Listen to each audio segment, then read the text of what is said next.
Empires rise, and empires fall. Some leave pyramids, others leave poems, but a few vanish so completely that they almost feel like ghosts erased by history itself. Rome gets its glory. Genghis Khan gets his fear factor. But what about the empires with no PR team, no Hollywood adaptations, and no place in school textbooks? Tonight, we unearth the deleted files of history, the forgotten empires. And our first stop is the Hittites, a Bronze Age superpower that somehow slipped through the cracks of memory. It begins around 1600 BC, when the ancient world was one long, bloody Game of Thrones. And in this brutal contest, the Hittites emerged as unlikely winners. From their capital Hattusa, perched in the heart of Anatolia, they extended power across Turkey and Syria, wielding a terrifying advantage, iron, while their neighbors clung to soft bronze swords that bent like dollar store cutlery. The Hittites were hammering iron into blades and spears that could slice through an army's confidence as easily as flesh. They were warriors, but also statesmen. When their endless clash with Egypt dragged on, they signed what historians call the world's first known peace treaty, a clay tablet deal with Pharaoh Ramses II himself. Paperwork, apparently, could save as many lives as chariots. And oh, those chariots! The Battle of Kadesh was an epic showdown between the Hittites and the Egyptians. With thousands of horses, soldiers, and scribes ensuring their side of the story survived. Naturally, both claimed victory. Ancient propaganda, proof that even 3,000 years ago, spin doctors were already at work. Yet for all their power, cracks spread through the empire. Civil wars, rebellious neighbors, famine, and perhaps most intriguingly, the shadowy Sea Peoples, a mysterious wave of marauders who toppled civilizations like dominoes. By 1200 BC, the Hittites simply vanished. No grand finale, no farewell speech, just an empire evaporating into dust. For centuries, their memory disappeared too. Entire kingdoms rose and fell without even acknowledging they had existed.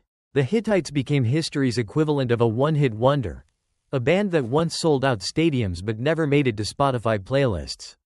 Only in the 19th century, when archaeologists stumbled upon the ruins of Hattusa, did the empire re-emerge. Clay tablets revealed their treaties, their myths, their political gossip, essentially the TMZ of the Bronze Age. And what a picture it painted, a people who borrowed Mesopotamian gods, remixed them with their own, and built colossal gates guarded by lions that still glare today as if to say, "Remember us now?" But here's the irony. For all their power, the Hittites left no pyramids, no Parthenon, no single monument to force the world's attention. Their ruins sit quietly in the hills of modern Turkey, studied by scholars but ignored by most.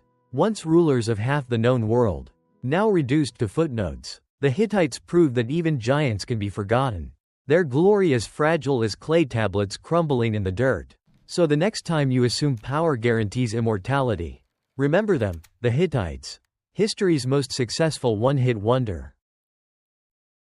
In the jungles of Southeast Asia, where mist curls around ancient stones, there once stood an empire that dazzled the medieval world, the Khmer Empire. At its height in the 12th century, its capital Angkor was the largest city on earth. A metropolis of nearly 1 million people when London was still a muddy backwater. Kings ruled with godlike authority, commissioning temples that seemed designed not just for worship but for eternity itself. Their crowning jewel was Angkor Wat, the largest religious monument ever built.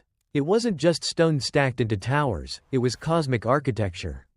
A miniature universe in sandstone. Bas-reliefs stretched for miles, recounting epics of gods, demons, and celestial wars, as if the Khmer wanted their myths carved into the very bones of the earth. But Angkor wasn't alone. Across the empire, hundreds of temples bloomed like lotus flowers in stone, Bayan with its eerie smiling faces. Ta Prohm swallowed by strangler figs. Each site a reminder that the Khmer built not for decades but for millennia. And in that ambition lay their paradox. For while their temples endured, their kings did not. The empire's wealth flowed from an engineering marvel, an immense system of reservoirs and canals that made rice harvests possible even through dry seasons. It was hydrological genius, water turned into power. Yet it was also their Achilles heel. When climate shifted and rains failed, their irrigation betrayed them, canals dried, and famine stalked the land. The empire began to crack. Foreign invasions from Siam, relentless internal rivalries, and the slow grinding collapse of their waterworks all conspired to bring down the Khmer. By the 15th century, Angkor was abandoned, its towers overtaken by vines, its causeways broken, its palaces empty. Only the temples remained, mute, eternal witnesses rising above the jungle canopy. Centuries later, when French explorers stumbled upon Angkor, they thought they'd found a lost civilization, a Cambodian Atlantis, but the temples had never been lost to the locals, just ignored by outsiders too busy staring at Europe. Today Angkor Wat sits on Cambodia's flag, a stone reminder that empires fall, but temples can outlive kings. And perhaps the real question is, when our cities crumble, what will outlast us, our monuments, our myths, or nothing at all? The jungle swallows stone, and memory swallows kings, yet the towers remain, silent against time. Perhaps that is the Khmer Empire's greatest victory, not conquest, not wealth, but endurance carved in stone. And as the sun rises over Angkor Wat, the temple whispers across centuries, remember us. Or risk being forgotten like all the rest.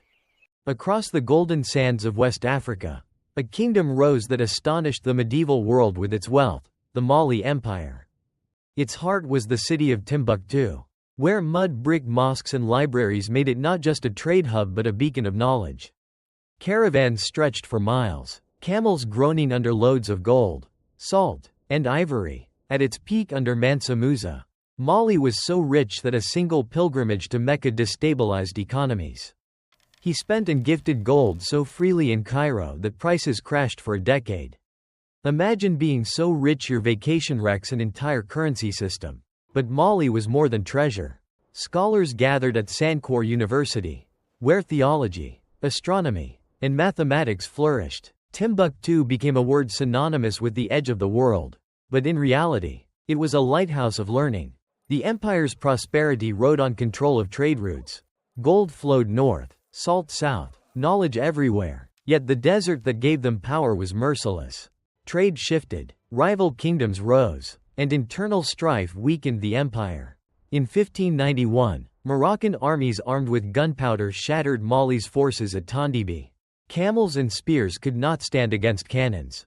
The empire fractured, cities burned, manuscripts hidden or lost. Today, the sands of the Sahara cover much of what remains.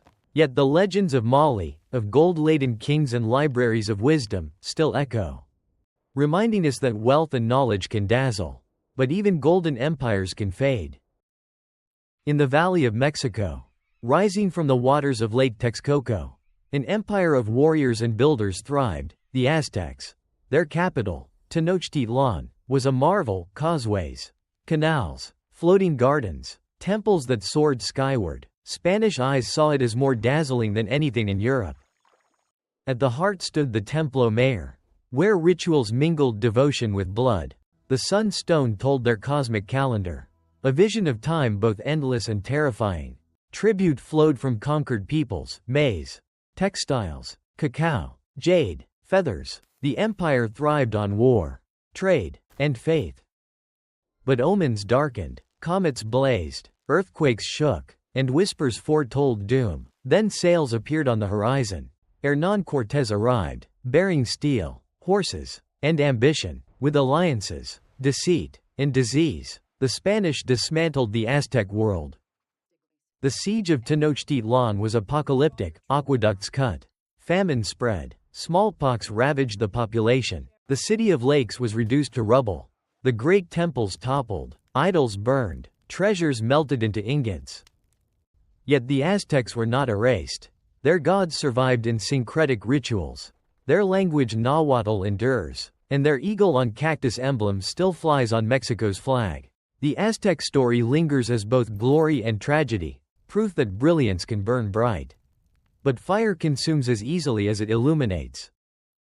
In the eastern Mediterranean, Constantinople rose as the fortress of Rome's afterlife, the Byzantine Empire. For 1,000 years it guarded Europe and Asia, blending Roman law, Greek philosophy, and Christian faith into a strange hybrid civilization. At its heart stood Hagia Sophia, the golden dome gleaming like heaven's fragment upon earth. Its walls bore mosaics that sparkled with saints and emperors alike, proclaiming both piety and power. Massive defenses, the Theodosian walls, held off countless sieges, while Greek fire turned enemies to ash on the seas. The Byzantines were masters of survival, outlasting Goths, Persians, Arabs, and Bulgars. They traded silk, schemed in courts, and whispered intrigue in candlelit corridors. Yet survival carried irony.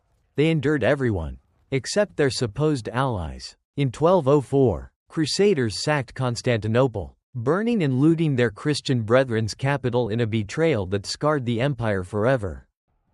Though it recovered, the wound never healed. By the 15th century, Ottoman cannons thundered outside its gates. In 1453, after weeks of siege, Constantinople fell. The last emperor died sword in hand. The city renamed Istanbul, Hagia Sophia crowned with a crescent.